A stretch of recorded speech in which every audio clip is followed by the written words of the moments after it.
நண்பர்களே, ஒரு நிமிஷம் கண்களை மூடிக்கிட்டு கற்பனை பண்ணி பாருங்க. நீங்க காலையில எழுந்ததும் உங்க பெட்ரூம் ஜன்னல் வழியா வெளியே பார்த்தா துபாயோட மின்னும் ஸ்கைலைன் தெரியுது. கேரேஜ்ல நிக்கிறது தங்கத்தாலே செதுக்கப்பட்ட மஞ்சள் பச்சை நிற சுத்த தங்க கார்கள்.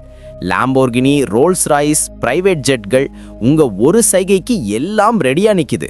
ஆனா நிறுத்துங்க, இது ஏதோ கற்பனை கதை இல்ல. இதுதான் துபாய் ராஜ குடும்பத்தோட வாழ்க்கை. இங்கே ஒவ்வொரு காலையும் தங்க கனவுகள் உண்மையாகுது. கேள்வி என்னன்னா, இந்த ராஜவம்சம் தன் அரபு கரபு சொத்துக்களை எங்கெங்கெல்லாம் செலவு பண்றாங்க? இது வெறும் செல்வம் சுகபோக உலகம் மட்டும்தானா, இல்ல இதுக்கு பின்னாடி வேற ஏதாவது மறைஞ்சிருக்கா? இன்னைக்கு நான் உங்களை இந்த பளபளப்பான உலகத்துக்கு பின்னாடி இருக்கிற அபூர்வமான கதைக்குள்ளே கூட்டிட்டு போறேன். ஒரு அற்புதமான கதை. இது உங்களை ஆச்சரியப்படுத்தும், உற்சாகப்படுத்தும், உங்க கனவுகளுக்கு புது இறகைகள் கட்டிவிடும். அப்போ சீட் பெல்ட்டை மாட்டிக்கோங்க. இந்த ராஜராஜ்ய பயணத்தை ஆரம்பிப்போம். நண்பர்களே, பழம் பேச்சு வந்தா துபாயில் இருக்கிற அல் மக்தும் குடும்பம் உலகத்திலேயே அதிக செல்வந்த குடும்பங்கள்ல டாப் இடத்துல இருக்கு. இவங்களிடம் இருக்கிற பணம் அளவு நீங்களும் உங்க 200 நண்பர்களும் 24 மணி நேரமும் இரவு பகலா செலவு பண்ணாலும் இந்த பொக்கிஷம் தீராது. ஆனா இது வெறும் பணம் மட்டும் இல்ல, இது ஒவ்வொரு மனுஷனோட கனவையும் தாண்டின வாழ்க்கை. வாங்க, இந்த ராஜ குடும்பத்தோட பளபளப்பான லைஃப் ஸ்டைல், பேஷன்கள், பொறுப்புகள், விஷன் எல்லாத்தையும் ஒவ்வொன்னா திறந்து பார்ப்போம். முதல்ல இந்த குடும்பத்தோட லைஃப் ஸ்டைல் பத்தி பேசலாம். இது ஏதோ குழந்தை பருவ கதையிலிருந்து வந்த மாதிரி இருக்கு. துபாய் கிரவுன் பிரின்ஸ் ஷேக் ஹம்தான் பின் முகமது அல் மக்தூம், உலகம் ஃபஸ்ஸான் கூப்பிடும். இந்த குடும்பத்தோட மிக பிரகாசமான முகம். இவருக்கு இன்ஸ்டாகிராம்ல 17 மில்லியனுக்கும் மேல் ஃபாலோவர்ஸ். ஒவ்வொரு போஸ்டும் ஒரு புது கதை சொல்லும். சில சமயம் பாலைவனத்துல ஒட்டகங்களோட ரேஸ் அடிச்சுட்டு, சில சமயம் ஸ்கை டைவிங் த்ரில்லில் முங்கி, மறுபடியும் பிரைவேட் ஜெட்ல உலக சுற்றுலா போயிட்டு. ஆனா இது வெறும் சோஷியல் மீடியா பளபளப்பு மட்டுமில்ல, ஒவ்வொரு நொடியையும் ஒரு கொண்டாட்டமா வாழற வாழ்க்கை. இவரோட கேரேஜ்ல 100க்கும் மேல லக்ஸரி கார்கள், Rolls Royce, Bugatti, Ferrari, Lamborghini, இதெல்லாம் இவர் டெய்லி ரைடுக்கு யூஸ் பண்றார். ஆனா அந்த கேரேஜை ஸ்பெஷல் ஆக்குறது 24 கேரட் தூய தங்கத்தால் செய்யப்பட்ட கஸ்டமைஸ்டு கார்கள். ஆமாம், தங்க கார்கள். சாதாரண மனுஷன் தங்கச்சங்கிலி வாங்கறதுக்கு 100 தடவை யோசிப்பான். ஆனா இங்க முழு காரே தங்கத்தால மூடப்பட்டிருக்கும். கார்கள் மட்டுமில்ல, நிலத்திலையும் நீர்லையும் ஓடுற வாகனங்களும் இருக்கு. 6 பீஸ் ஆஃப் ரோட் கார் அதுக்கு சிறந்த எக்ஸாம்பிள். நிலத்துல அவதாரம், கடல்ல அலைகளோட ராஜா. ஆனா நண்பர்களே, இந்த பளபளப்பு நிலத்தோட மட்டும் நிக்கல, கடல்லையும் இவங்களோட ஆதிக்கம் தொடருது. ஷேக் ஹம்தானிடம் உலகத்திலேயே அதிக விலையுள்ள யாட்களில் ஒன்றான துபாய் யாட் இருக்கு. இதோட விலை கேட்டா உங்க புத்தி போயிடும். சுமார் 2500 கோடி. இந்த யாட்ல ஸ்டாஃப் மட்டும் 24 அறைகள். அவங்க 24 மணி நேரமும் பிரின்ஸ் அண்ட் அவரோட கெஸ்ட்டுக்கு சர்வீஸ்க்கு ரெடியா இருப்பாங்க. இது மட்டும் இல்ல, கோரல் அண்ட் ட்ரெய்லர் ஷேடோமே இன்னும் 2 யாட்களும் இருக்கு. 7 ஸ்டார் ஹோட்டலுக்கு கொஞ்சம் கூட குறைஞ்சல் இல்ல. இன்னும் ஆச்சரியம் சொன்னா, ராஜ குடும்பத்திடம் ஒரு மெகா யாட் இருக்கு. அது மாற்றப்பட்ட க்ரூஸ் ஷிப். உலகத்திலேயே பெரிய யாட்களில் ஒன்று. இதை மெயின்டைன் பண்றதுக்கே 81 மெம்பர் ஸ்டாஃப் ஒர்க் பண்றாங்க. யோசிச்சு பாருங்க நண்பர்களே, இதுதான் அந்த உலகம். இங்க எல்லாமே ஸ்கேல் ரொம்ப பெருசு. நம்ம ஊகம். இந்த யாட்கள் வெறும் நீர்மேல மிதக்கிற படகுகள் மட்டும் இல்ல, மிதக்கிற ராஜமஹால்கள். 7 ஸ்டார் ரிசார்ட்ல கிடைக்கிற எல்லா வசதியும் இதுல இருக்கு. துபாய் யாட்ல private cinema hall, swimming pool, helipad கூட இருக்கு. ஷேக் ஹம்தான் நண்பர்களோட இந்த யாட்ல பார்ட்டி பண்ணா உலகத்திலேயே விலை உயர்ந்த ஷாம்பைன், டாப் ஷிஃப்ட் செய்யற உணவுகள் கெஸ்ட்டுகளை வரவேற்கும். இது ஒரு யாட் மட்டும். கோரல், ட்ரெய்லர் ஷேடோலையும் அதே லெவல் வசதிகள். இவை எல்லாம் இவங்களோட ராஜகீய கௌரவத்தை இன்னும் உயர்த்துது. இந்த யாட்கள் வெறும் லக்ஸரி சிம்பிள்ஸ் மட்டும் இல்ல, துபாயோட குளோபல் ஸ்டேட்டஸையும் பிரதிபலிக்குது. ஆனா தோஸ்துகளா, இது வெறும் பண பளபளப்பு மட்டும் இல்ல, இது தன் கனவுகளை நிஜமாக்குற ஒரு குடும்பத்தோட கதை.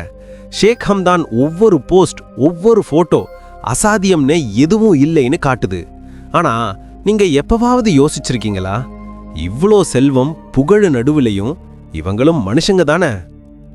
நண்பர்களே, ராஜ குடும்பத்தோட இன்னொரு பிரபலமான ஹாபி விலங்குகள் மேல அளவு கடந்த பிரியம். ஷேக் ஹம்தானிடம் 1000க்கும் மேல அரேபியன் குதிரைகள் இருக்கு. குதிரையேற்றம், ரேசிங் எல்லாத்துக்கும் யூஸ் பண்றார். ஒவ்வொரு குதிரையோட விலையும் கோடிகள்ல. அது மட்டும் இல்ல, ஒரு தடவை ஒரு ஒட்டகம் ரொம்ப பிடிச்சிருச்சு.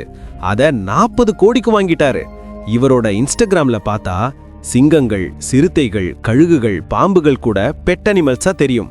இவை வெறும் பெட்ஸ் மட்டும் இல்ல, இவங்களோட ராஜகீய கௌரவ சின்னங்களும் கூட. ஆனா இதுக்கு பின்னாடி ஒரு ஆழமான பேஷனும் இருக்கு.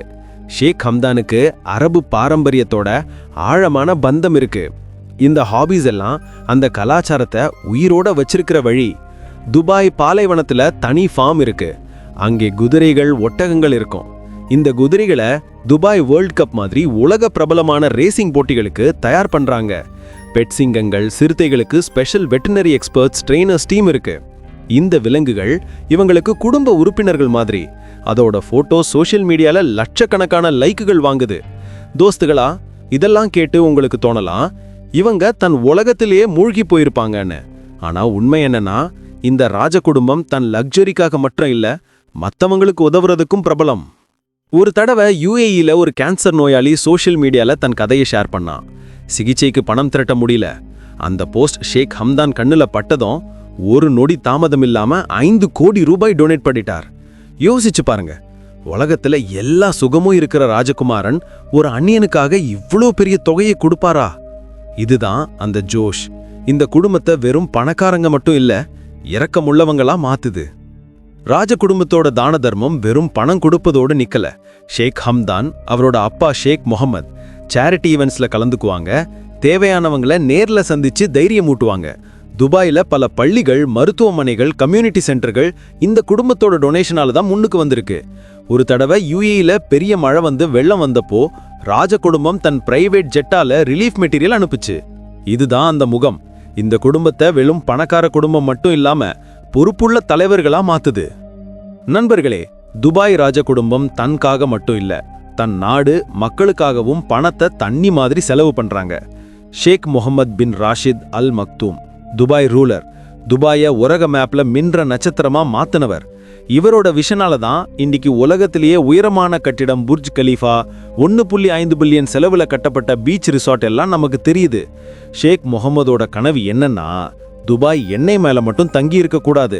இன்னைக்கு துபாய் GDPல வெறும் 1% மட்டுமே எண்ணெயிலிருந்து வருது. மீதி எல்லாம் டூரிசம், ரியல் எஸ்டேட், ட்ரேட்ல இருந்து. உலக நிறுவனங்களை ஈர்க்கிற ஸ்பெஷல் எக்கனாமிக் ஜோன்ஸ் உருவாக்குனாங்க. Dubai international financial centre DIFC, Dubai multi commodity centre DMCC எல்லாம் இந்த விஷனோட பலன். மேலும் உங்களுக்கு தெரியுமா, துபாயில இன்கம் டாக்ஸே இல்ல. இங்க வாழ்றவங்க தம் முழு சம்பளத்தையும் தம்மிடமே வச்சுக்கலாம். அதனால தான் துபாய் இன்னைக்கு உலக முதலீட்டாளர்கள் மற்றும் டூரிஸ்டுகளுக்கு கனவு நகரமா மாறிடுச்சு. மேலும் நண்பர்களே, ராஜ குடும்பத்தோட சொத்து துபாய்க்குள்ள மட்டும் இல்ல, லண்டன் பாஷ் ஏரியாக்கள்ல இருந்து நியூயார்க் லக்ஸரி அபார்ட்மெண்ட்ஸ் வரைக்கும் இவங்களோட சொத்துகள் பரதி இருக்கு. 12க்கும் மேல பிரைவேட் ஜெட்கள், போயிங் 747, ஏர்பஸ் A380 மாதிரி விமானங்கள் இருக்கு. இந்த ஜெட்கள் வெறும் டிராவலுக்கு மட்டும் இல்ல, டிப்ளோமாசி, சேரிட்டி ஒர்க்குக்கும் யூஸ் பண்றாங்க. தோஸ்துகளா, துபாய் ராஜ குடும்பம் தன் நாட்டுக்குள்ள மட்டும் இல்ல, இவங்களோட விஷன் துபாயை குளோபல் டூரிசம் அண்ட் பிசினஸ் ஹப்பா மாத்திடுச்சு. உலகத்திலேயே ஒரே 7 star hotel Burj Al Arab, மனுஷன் உருவாக்கிய தீவு பாம் ஜுமேரா எல்லாம் இந்த குடும்ப கனவுகளோட பலன். இதுக்கு பின்னாடி ஆழமான நோக்கம் துபாயை எண்ணெயில இருந்து பிரிச்சு புது அடையாளம் கொடுக்கிறது. 1980களில் துபாய் ஒரு சின்ன ட்ரேடிங் போர்ட் மட்டும்தான். ஆனா ஷேக் முகமதோட தலைமையில இது உலக பொருளாதார சக்தி மையமா மாறிடுச்சு. இன்னைக்கு ஒவ்வொரு வருஷமும் 16 மில்லியனுக்கு மேல் டூரிஸ்டுகள் வர்றாங்க. உலகத்திலேயே பெரிய ஷாப்பிங் மால் துபாய் மால், பாலைவனத்துல கட்டப்பட்ட இண்டோர் ஸ்கீ ரிசார்ட்டான ஸ்கீ துபாய், இவை எல்லாம் இந்த குடும்ப விஷனோட உயிருள்ள உதாரணங்கள். இது வெறும் தொடக்கம்தான்.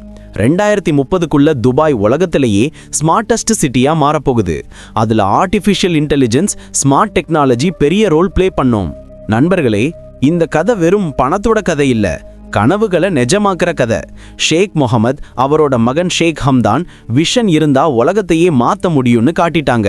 தன் பேஷன்களை வாழ்றதா இருந்தாலும், நாட்டை புது உயரத்துக்கு கொண்டு போறதா இருந்தாலும், யாராவது உதவி தேவைப்படுறவங்களுக்கு உதவுறதா இருந்தாலும், இந்த குடும்பம் எல்லா ஃபீல்டுலையும் முன்னணியில இருக்கு. அதனால தான் உலகம் முழுக்க லட்சக்கணக்கானவங்க இவங்களை பார்த்து இன்ஸ்பயர் ஆகுறாங்க. நண்பர்களே, ஷேக் ஹம்தான் வெறும் ராஜகுமாரன் மட்டும் இல்ல, மல்டி டேலண்டட் பர்சன். இவர் படிப்பு இங்கிலாந்துல உள்ள பிரபலமான சான்ஹர்ஸ்ட் மிலிட்டரி அகாடமியில நடந்துச்சு. அங்கதான் பிரின்ஸ் வில்லியம், பிரின்ஸ் ஹாரி படிச்சாங்க. ஆனா இவருக்கு அது வெறும் டிகிரி இல்ல, நாட்டுக்கு சேவை செய்ய தயாராகிறது. இன்னைக்கு இவர் துபாய் எக்ஸிக்யூட்டிவ் கவுன்சில் சேர்மேன். பல கவர்மெண்ட் ப்ராஜெக்டுகளை நடத்துறாரு. அதோட இவர் ஒரு கவிஞரும் கூட. பெண் நேம் ஃபஸ்ஸா. அரபு கலாச்சாரம் காதலை பிரதிபலிக்கிற கவிதைகள் எழுதுறாரு. இப்போ சில ரேர் தகவல்கள் நீங்க இதுவரைக்கும் கேள்விப்பட்டிருக்க மாட்டீங்க. ஷேக் முகமது தன் சோஷியல் மீடியால சாதாரண குடும்ப சந்திப்புகள், முக்கிய மீட்டிங்ஸ் போட்டோஸை ஷேர் பண்றார். இது காட்டுறது இவர் வெறும் ரூலர் மட்டும் இல்ல, அப்பா, தலைவர், மனுஷனும் கூட. இவரோட தலைமையில துபாய் பல குளோபல் ரெக்கார்டுகள் படைச்சிருக்கு. உதாரணத்துக்கு உலகத்திலேயே பெரிய flower garden Dubai miracle garden. அதுல 150 மில்லியன் பூக்கள் இருக்கு. நண்பர்களே, துபாய் ராஜ குடும்பம் நமக்கு சொல்லித்தரது பணம் வெறும் செலவு பண்றதுக்கு மட்டும் இல்ல, கனவுகளை நிஜமாக்குறதுக்கும் மற்றவங்களோட வாழ்க்கையை மேம்படுத்துறதுக்கும் கூடன்னு. இந்த குடும்பம் தன் லக்ஸரியால உலகத்தை ஆச்சரியப்படுத்துற அதே நேரம் தன் விஷன் ஜோஷால உற்சாகப்படுத்துது. தங்க கார்களா, பிரைவேட் ஜெட்களா, இல்ல தான தர்மமா, எல்லாத்தையும் இவங்க பெரிய ஸ்கேல்ல வாழ்றாங்க. அப்போ நண்பர்களே, இந்த பளபளப்பான உலக கதை உங்களுக்கு எப்படி இருந்துச்சு? நீங்களும் இப்படிப்பட்ட கனவுகள் காணறீங்களா? கீழே கமெண்ட்ல கண்டிப்பா சொல்லுங்க. இந்த வீடியோ பிடிச்சிருந்தா லைக் பண்ணுங்க, ஷேர் பண்ணுங்க. எங்க சேனலை சப்ஸ்கிரைப் பண்ணிக்கோங்க, பெல் ஐகானை கிளிக் பண்ணுங்க. அப்போதான் எங்க அடுத்த வீடியோ மிஸ் ஆகாம முதல்ல நீங்களே பார்க்க முடியும். தேங்க்யூ நண்பர்களே. தேங்க்ஸ் ஃபார் வாட்சிங்.